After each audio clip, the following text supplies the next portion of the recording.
Friends, I want to talk to you about something. So let me ask you a question. Have you ever been awarded a position or a promotion, either at a place of employment or given a prestigious role at school or in an organization, and after all of your efforts to be great at that, you still either quit, failed, or were fired? Yes, me too. Welcome to the club. And this is surprisingly common. And if this is you've ever experienced it, I think we need to get to the bottom of it. There was a point in my life where I went homeless because of this problem, and I had to learn the hard way. So let me give you everything that I know about failure in 5 minutes or less, plus give you a solid book recommendation that was the catalyst for my change that you can walk away with on this. And hopefully you come out the other side, just like I did, and build all the businesses and have all the fun. So let's talk some personal development. All right, 5 minutes or less. Welcome back, Airbnb family. So this started in 2007. I took a job as a salesperson for a company, and I was the top performer for like a year straight. Because I was this highly successful salesperson, they gave me a job promotion to sales manager, moved me down to Houston. This was the hardest year and a half of my life trying to become a sales manager. I sucked at it, and I eventually figured it out over the course of a year and a half, but it was too little too late. Because of all the scar tissue that built up between me and the company, I ended up leaving. I tried to start my own company, and I failed at that eventually and went homeless. Evicted, I had my car repoed, flat broke. Chase bank account was negative like $4,000. Bad situation. By the way, though, I still have that account that went negative with the DBA for my first company. I actually keep it as a way to remind myself of where I've been. So I did end up paying that debt off, and Chase didn't shut me down. But in that time of my life where I was living out of this Mazda MPV van, a business banker at Bank of America gave me a book. The book was called The Leadership Pipeline, and it talked about the transitions that you go through when you're an employee and you move up the ladder in an organization and all of the challenges you face along the way, all the way up to CEO, right?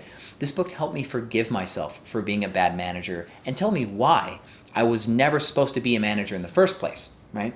So that first rung, you're an individual contributor like a salesperson or an accountant, and then you're great at it, right? So they promote you because you're awesome.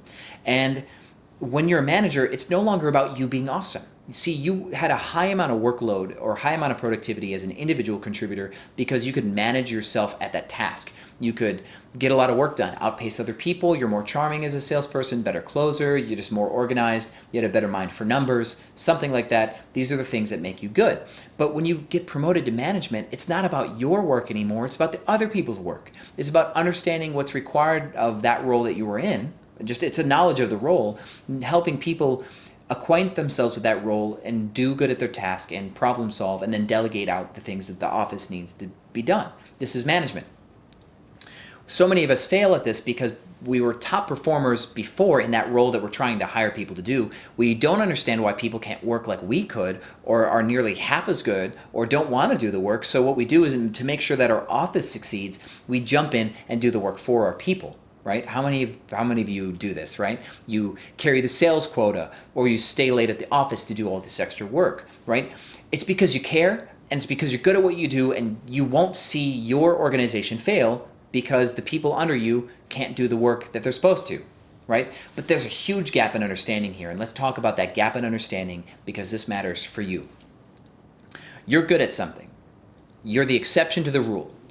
Somebody else being as good as you is not going to happen. It's rarely going to happen that you're the best at something and you're going to acquire a peer that works for you. Unlikely.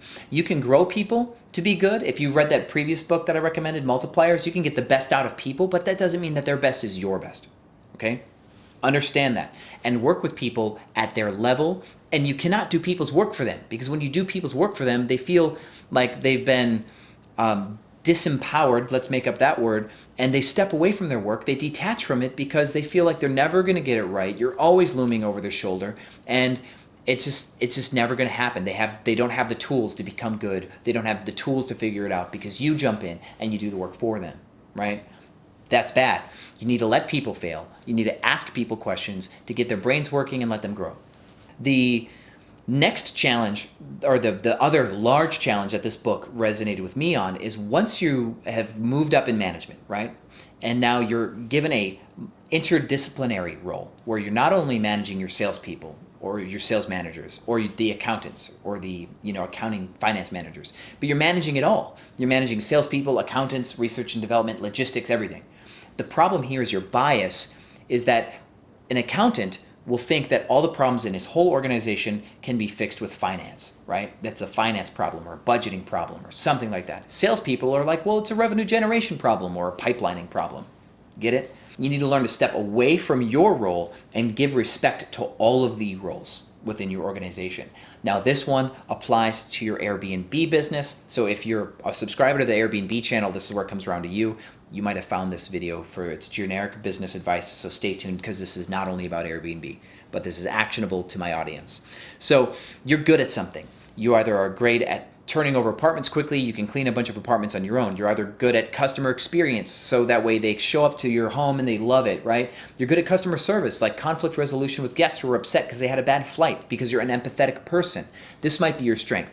Your strength might be in numbers. You might be really good at occupancy optimization, so your calendar's always like near 100% full and you get really good prices, really good bookings for your nights. You might be really good at that side of it. You might be really good at interior design, making it look good, or photography, making your listings just pop. These could be your strengths. The things that you're not strong at are just as important as the things that you are strong at, right? You should hire somebody to do the stuff you're bad at because you're essentially denying your business the ability to catch up to you where you are good. Right? A lot of times, small business owners, do-it-yourself business owners like us, we try to run the whole business with our strengths and then hire somebody to replace us where we know we can be excellent and keep the company running excellent there, and then try to learn the other things that we're bad at. How many of you try to learn to get average at something you suck at? Yeah, okay. So stop trying to become average at something you're bad at. Hire somebody that's above average at that thing you're bad at. Get better now, get better immediately, because you can hire that somebody and give them money, right? Just pay the person and let them help your business grow, okay? This is one prime part of delegation in management. Respect people for their strengths and their diversity and build a diverse team of great people. And when you hire people at things that you're bad at, you'd be surprised how much more gratitude you have for that person. If you hire somebody to do something you're excellent at, you might have this bias like, you should be better at this. I was expecting more out of the person that I hired, right? I wanted somebody who could do at least half the work that I could do, right? And then you have this expectation from that person instead of an appreciation from that person. And that becomes a cultural problem when you run your company. This gets pretty deep, doesn't it? So another benefit of hiring people is because you do 6 things at the same time. Even if you're 10 times the person of the person that you're hiring, that person is going to develop they're going to dedicate 100% of their mind at work to the one task you gave them. Right? Which means that an average person is going to outperform your excellent self because you're diluted between 5 or 6 different roles. Get it? So you still get better results by hiring an average person. This also allows you to start to work outside of your business. Start to hire the people to replace the things that you're the worst at. Get good at hiring and training and mentoring where you are not good in your organization. And the last thing you should hire is a replacement for something that you're excellent at. You're alpha, right? Once you've hired everything, right, you can finally step out of your business and work on your business. Now, I will do a separate video on working on as opposed to in your business because it is important too, but I want to kind of leave it here. Take that book, The Leadership Pipeline, the previous book that I recommended, Multipliers, which is how to get the most out of people and be a better manager, the Critical Business Skills for Success book that I mentioned so you can start to understand all of business as a whole. Invest in yourself as a business person because you're not just an Airbnb host anymore. You are competing across your entire value delivery chain, right? How much you're spending on your furniture, how much you're spending on your rents if you're renting instead of buying, how you market your property, the photos, the themes, the congruency, or the, what do they say in film school? I'm learning this stuff right now. I'm actually self-educating myself on cinema, and they talk about it's like affinity, right? The continuity where things are similar, right? With your color schemes and stuff. Understand as much as you possibly can about business, right? Read these books, invest in yourself, continue to grow as a business person, and you'll come away ready for more. And that's what really this is about. You're preparing yourself for the unknown. So I hope this was under 5 minutes. Jeez, right? I get carried away. So thank you for watching Airbnb Automated. I expect some of you guys have some questions, so leave it in the comments. I'll do videos based off of your bouncing off of this, right? I'm sure this hopefully has inspired you to ask other strange questions. So I will see you on the other side.